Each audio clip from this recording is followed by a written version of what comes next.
Karena Bapa di surga berkata, engkau Allah itu bukan hanya kepada satu orang saja. Kepada sidang ilahi pun dia berkata demikian. Coba bisa dibacakan tadi yang Mazmur tadi? Mazmur 110 ayat 1 bukan? Bukan, Mazmur yang sebelumnya tadi saya baca. Mazmur 81. Oh bukan, Mazmur berapa tadi teman-teman? Sebentar. 82 ayat 6. Oke ya, Mazmur 82 ayat 6. Coba silakan dibaca. Coba Bang Edis baca, saya buku laptop saya berat nih Bang Edis. Oke, baik. Mazmur 82 tadi ya. Aha. Mazmur 82. Mazmur 82. 82. Saya balikan kamera saya. Kita agak berbicara hal-hal yang sedikit rumit ya teman-teman di sini ya. Tapi saya tidak sering membawa yang rumit-rumit begini kepada muslim teman-teman ya. Ya. Nggak apa-apa. Saya bacakan ya. Saya tidak berniat menjatuhkan Bang Edis, tidak ada. Oke, nih. Kita baca ayat yang ke sini ya, nih ya. Aku sendiri telah berfirman. Aku di sini siapa? Aku terus ini telah berfirman, kamu adalah Allah. Aku itu adalah Allah. Oke. Berfirman kamu adalah Allah. Dan anak-anak yang maha tinggi kamu sekalian. Jadi kepada orang banyak nggak ini? Kepada Allah kecil itu ya. Iya, kepada para hakim-hakim, betul? Oke. Nah, ketika Allah, maksudnya Elohim ya, Yahweh, berkata, kamu adalah Allah, bukan berarti bahwa Bapa di surga ini mengalahkan lawan bicaranya, menuhankan lawan bicaranya, tetapi menyebutkan bahwa dia itu memegang otoritas. Makanya, ungkapan tentang anak ia berfirman, engkau adalah Allah, tahtamu untuk selama-lamanya, itu bagaimana Bapa berfirman mengatakan bahwa dia sang pemegang kendali, sang pemegang tongkat kerajaan. Makanya di dalam Mazmur 110, duduklah di sebelah kananku sampai kubuat musuh-musuhmu menjadi tumpuan kakiku. Maksudnya, Yesus itu diangkat menjadi raja yang memerintah di muka bumi mewakili Bapa di surga. Sabar Bang Edis. Ketika Bang Edis menggunakan dalil di dalam Mazmur 82 ayat 6 ini, ya, apakah ayat ini tentang kata Allah di situ kedudukannya sama dengan Yesus sebagai Allah? Kedudukannya tentu berbeda. Maksudnya kedudukan antara dalam Mazmur 82 itu kan menggunakan kata Allah. Bahkan Firaun pun disebut sebagai Allah. Bukan ya kan? Firaun. Musa diangkat menjadi Musa diangkat Allah. menjadi Allah. Sekarang Ya. apakah kedudukan itu sama dengan kedudukan Yesus Kristus sebagai Allah? Tentu tidak dong. Oke, tentu tidak. Berarti Yesus sehakikat dengan Sang Bapa.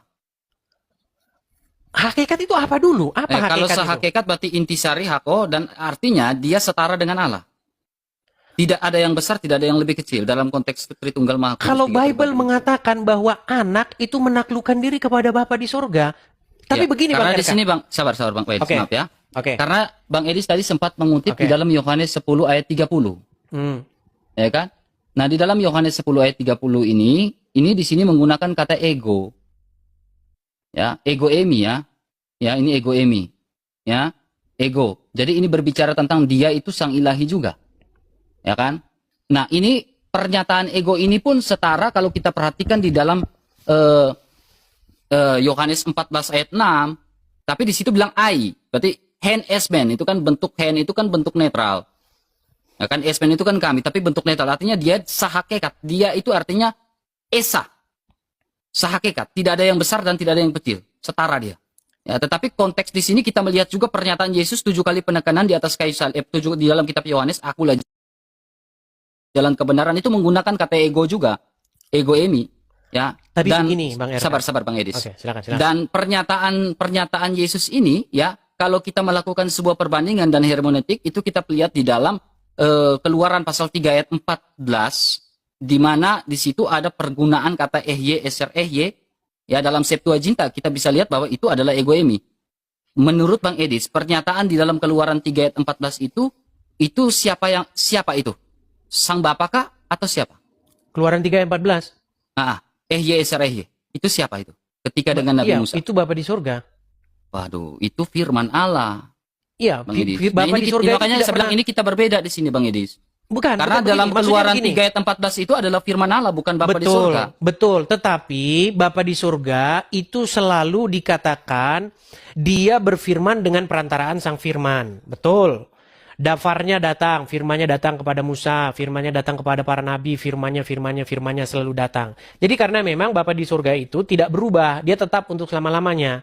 Cuman yang jadi masalah begini Bang Erka. Di situ kita harus Bukan, selesaikan ini dulu, Bang sedikit Edis. nih. Ini sedikit. Silakan. Kita nggak bahas hal-hal yang rumit karena begini, Bang Erka. Kita ini nggak ngerti kok sebenarnya hal-hal yang kosmik. Kita harus akui karena kita nggak ngerti bagaimana detailnya itu kita nggak tahu karena kita ini daging, gitu loh. Jangan kita melampaui sesuatu yang di dunia kosmik itu bagaimana kejadiannya. Kita nggak sampai akal kita. Yang sampai kepada akal kita itu yang diberitakan Injil saja. Begini Bang Erka. Apakah kalau Yesus menjadi hamba Tuhan atau kalau Yesus mengatakan bahwa dirinya itu lebih kecil daripada Bapa di surga, apakah itu menjadi masalah? Coba. Ya. Poin pertama ya Bang Edis ya. Poin pertama adalah kalau berbicara tentang firman yang telah menjadi manusia, dia memiliki banyak gelar-gelar ya. Ya, gelar. Tapi bukan gelar itu yang saya tanyakan Bang Erka. Biar kita Nah, tidak ini kan- berbelit. Gini, Saya karena nggak saya berbelit, melihat karena memang teologi ini bukan teologi. Berteologi itu atau kita memahami teologi ini harus melihat dari secara latar belakang dan juga eksegesisnya itu seperti apa. bukan, tapi bukan itu yang saya maksudkan. Begini, saya melihat banyak ketakutan dari orang-orang Kristen yang mengatakan bahwa posisi Tuhan Yesus, posisi anak itu memang di bawah Bapa. Seolah-olah kok takut kok ada masalah dengan itu gitu loh. Padahal itu biblikal dan itu Ya, tidak jadi soal gitu loh. Secara itu saya begini Bang Edis ya. Makanya saya tadi mau menjelaskan, ketika dia mendapatkan gelar sebagai anak Allah, hamba Allah, ya Bang Edis ya. Hamba Allah ini dia taat kepada Sang Bapa. Ya, dan Oke, beberapa saya ayat balikan yang dulu Bang kamera Edis saya. ya, Bang Edis sampaikan ayat beberapa ayat tadi. Oke. Tetapi di dalam sebuah di mana dia datang itu, ya firmannya itu tetap ada. Gitu. Firmannya Oke. tetap ada, keilahinya, dua natur itu. Baik. Baik. Tidak Saya tidak mau menggunakan bahasa-bahasa yang situ, mohon maaf ya Bang RK. Mungkin kalau Bang RK punya metode penginjilan mengenai dwinatur, apa segala macam, saya tidak menyalahkan. Tapi saya menghindari bahasa-bahasa yang nggak pernah ada dalam Bible. Baik. Buktinya orang Kristen banyak, orang Islam banyak kok yang percaya, yang masuk Kristen gara-gara pemberitaan saya tanpa harus menggunakan bahasa-bahasa yang bikin mumet menurut saya. Baik.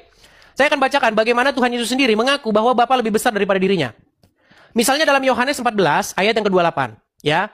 Kamu telah mendengar bahwa aku telah berkata kepadamu, aku pergi, tetapi aku datang kembali kepadamu, supaya kamu mengasihi aku, sekiranya kamu mengasihi aku, kamu tentu akan bersuka cita, karena aku pergi kepada Bapakku, sebab Bapa lebih besar daripada aku.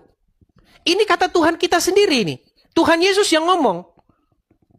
Terus, Bapakku yang memberikan mereka kepadaku lebih besar daripada siapapun, dan seorang pun tidak dapat merebut mereka dari tangan Bapa. Kelihatan? Kelihatan? Ya, silakan. Lanjut. Nah, apakah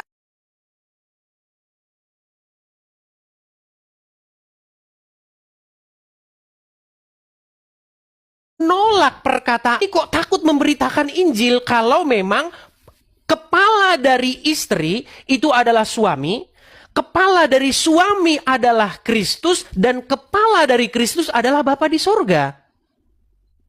Itu tidak menjadikan Kristen itu jadi salah, tidak. Oke. Kalau Gitu kita bicara Bapak lebih besar daripada aku ini Bang Indis, ya, saya tanggap ya. Ya, tetapi dia bilang aku akan pergi kepada Bapa, ya, dalam konteks di mana ya kita lihat dalam Yohanes 8 ayat 42 di mana firman itu datang, ya, keluar dan datang dari Sang Bapa. Benar? Ketika firman itu keluar dan datang dari Sang Bapa, dia adalah Allah kan? Sehingga Ya. ketika dia datang menjadi manusia, makanya saya bilang ketika dia datang menjadi manusia, dia berkenosis menjadi manusia, kita bisa lihat di dalam Filipi pasal 2 ayat 5 sampai 7. Ya, di situ ada kata kenosis. Ya kan? Ketika ada kata kenosis di situ, ya, dia ada menggunakan kata morpe doulo di dalam Filipi 2 ayat 6. Morpe, dia menambahkan doulo rupa hamba. Ya kan? Jadi dia sebagai hamba Allah. Betul. Tetapi ketika dia morpe doulo, itu tetap di situ bahasa Yunani tetap menggunakan kata hiparkon. artinya tetap existing keilahiannya. Ya, makanya saya bilang kesetaraan antara sang Bapa dengan sang anak tidak ada subordinat. Ya, dia sebagai manusia, dia sebagai hamba Allah, ya, dia memberitakan, ya, dia taat sampai mati. Oke. Pertanyaannya Ya, sekarang karena begini, kita Bang harus Erka. kita harus melihat sang Bapa ini kan transenden. Bang Edi sudah percaya tadi ya. Sang Bapa ini adalah transenden. Tapi apa pertanyaannya? Apakah Bang Edis percaya Allah yang imanen? Imanen itu apa sih? Ya, Allah yang imanen di mana firman itu telah menjadi manusia yang Bang Edis jelaskan tadi di awal dengan Rudi Yohanes. Allah yang tampak kan? Allah yang menyatakan diri lewat firman-Nya. Iya, apakah Allah yang menyatakan dirinya itu adalah Bapa di surga itu sendiri? Firman-Nya yang menyatakan diri. Makanya pertanyaan saya tadi di awal yang tadi sebat itu saya kan bilang pertanyaan saya. Di dalam Keluaran 3 ayat 14 itu siapa? Bang Edis bilang itu sang Bapa. Saya bilang itu bukan sang Bapa, tetapi itu berbicara tentang, ini saya jawab dulu. Ya, itu berbicara tentang memra Allah, teofaninya Allah. Ya, teofaninya Allah. Ya, makanya kalau kita lihat di dalam Alkitab Perjanjian Lama selalu kita temukan di mana teofani Allah seperti Malak Adonai, ya, itu selalu menyatakan diri dan menampakkan diri kepada salah satunya kepada Abraham. Ketika Bang Edis mengatakan itu di Keluaran 3 ayat 14 itu adalah sang Bapa, maka akan rusak semua tatanan dalam Alkitab. Rusaknya apa? Ya, kita percaya Allah itu rupanya tidak dilihat, suaranya pun tidak didengar. Bagaimana Musa bisa melihat Allah kalau itu sang Bapa? Oke, tapi nampaknya kita ada Gitu. salah paham di sini, Bang RK. Tema kita ini Coba kan gimana? sebenarnya mengenai Yesus yang menuhankan Bapa di surga. Statement saya ini itu banyak dibantah oleh orang-orang memang yang menolak bahwasanya Yesus itu menuhankan Bapa di surga. Tapi puji Tuhan, Bang RK di sini kan sebenarnya sudah mengiyakan saya bahwa Dalam konteks Yesus. relasi. Oke, berarti Bang RK sudah mengiyakan bahwasanya Yesus punya Tuhan atau menuhankan Bapa di surga? Dalam konteks relasi, tetapi saya juga harus membuat sebuah argumentasi bolak-balik, pertanyaan bolak-balik, dalam arti apakah Bapa menuhankan Yesus dalam konteks relasi? Tapi Kalau Bang Edis gak sepakat. saya- Kalau Bang Edis tidak sepakat di Bapa juga menuhankan Yesus dalam konteks relasi sesuai Ibrani 1 ayat 8, berarti tiga pribadi ini tidak memiliki relasi satu sama lain. Makanya Memiliki Alkitab relasi, mengatakan, Bang RK. ya kalau memiliki Relasinya adalah seperti yang saya katakan tadi. Relasinya begini. Bapa itu memerintah sang anak. Sedangkan anak, dia menuruti Bapa di surga. Dia melakukan, makanya dia melakukan kehendakku. Saya akan balikkan saja kamera saya ya. Nih. coba. Atau gini dulu, sebelum saya tunjukkan ayat ini, saya mau tanya sama Bang RK. Yesus, sekarang Tuhan Yesus, dia masih menjadi hamba Tuhan atau enggak? Dia sudah menjadi raja di atas segala raja, tetapi ya dalam ini mungkin kita memiliki sebuah pemahaman yang berbeda dalam hal ini ya. Tadi Bang Edis sempat bertanya kepada Rudi Yohanes, apakah kau bisa melihat Tuhan? Ya, saya sebagai pemahaman saya bilang tubuh mistik Kristus. Bukan itu loh Bang ada RK yang saya tanya. Ya, menurut tubuh mistik Bang Kristus RK, itu dalam gereja. Oke, menurut Bang RK, apakah Tuhan Yesus sudah berhenti menjadi hamba Bapa? Tidak ada yesterday, today, forever, Jesus is the same. Berarti tidak berhenti kan? Ketika Yesus datang ke surga, sabar. Ketika Yesus balik ke surga, sang Bapa itu tetaplah yang transenden. Bukan itu yang saya tanyakan Bang RK. Apakah Tuhan Yesus sekarang berhenti menjadi hambanya Bapa di surga? Berhenti menjadi hamba Bapa di surga. Apakah ada dalil yang secara spesifik yang ingin menguatkan pernyataan Bang Edis? Jika Oke, kita Bang bisa RK gali. setuju nggak? Bang RK setuju nggak bahwa Tuhan Yesus itu adalah hambanya Bapa di surga? Setelah atau sesudah dia naik ke surga? Sejak datang sampai sekarang. Sampai detik ini Tuhan Yesus masih menjadi hambanya Bapa di surga. Oke, jadi ketika dia sudah naik ke surga, apakah dia masih tetap hamba? Kalau Dia masih tetap hamba, berarti Yesus tidak memiliki tubuh kemuliaan lagi. Kenapa begitu? Ya kan? Tidak ada Bang. hubungannya itu. Ya itu logikanya loh gini ya, Bang Edis ya. Jadi Yesus ketika datang ya, dia datang lewat seorang perawan Maria. Ya kan, lewat seorang perawan melalui tubuh daging, ada darah dan tubuh di situ. Makanya tadi saya bilang ketika dia sudah naik, dia sudah terpaku di atas kayu salib, darahnya tercurah, lalu dia naik ke surga, dia adalah raja, dia adalah pemimpin, tetapi sang Bapa itu tetaplah yang transenden. Ya, jadi ketika Bang Edis mengatakan bahwa makanya pertanyaan saya, setelah atau sesudah? Setelah dia naik ke surga, ya dia kan dia hamba enggak? Kalau hamba, apakah dia memiliki darah dan daging di dalam surga? Hamba itu tidak perkara darah dan daging loh Bang RK. Malaikat itu tidak punya darah dan daging. Ketika dia diperintah oleh Bapa di surga, maka dia itu kedudukannya hamba. Hamba itu yang menerima perintah. Yang memerintah itu yang Tuhan, yang Tuan. Adakah ayat di dalam Alkitab, Bang Edis, Baik, tunjukkan saya bahwa tunjukkan ya. ketika Yesus sudah naik ke surga, dia adalah hamba Allah? Karena ini bicara darah dan daging. Oke, setelah Tuhan Yesus naik ke surga, atau setelah Tuhan Yesus bangkit, Tuhan Yesus masih menyebut Bapa di surga itu sebagai Allahku.